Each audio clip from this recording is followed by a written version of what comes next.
নমস্কার। কবিগুরু রবীন্দ্রনাথ ঠাকুরের প্রশ্ন। মাগো আমায় ছুটি দিতে বল, সকাল থেকে পড়েছি যে বেলা। এখন আমি তোমার ঘরে বসে বসে করবো শুধু পড়া পড়া খেলা। তুমি বলছো দুপুর এখন সবে, না হয় জানো সত্যি হলো তাই। একদিনও কি দুপুর বেলা হলে বিকেল হলো মনে করতে নাই? আমি তো বেশ ভাবতে পারি মনে, সূর্য ডুবে গেছে মাঠের শেষে। বাগদি বুড়ি ঝুপড়ি ভরে নিয়ে শাক তুলছে পুকুর ধারে এসে।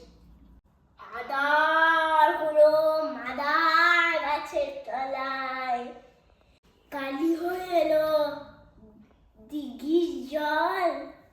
হাটের থেকে এলো সবাই ফিরে, মাঠের থেকে এলো চাষির দল। মনে করো না উঠলো সাজের তারা, মনে করো না সন্ধে হলো যেন। রাতের বেলা দুপুর যদি হয়, দুপুর বেলা রাত হবে না কেন? নমস্কার।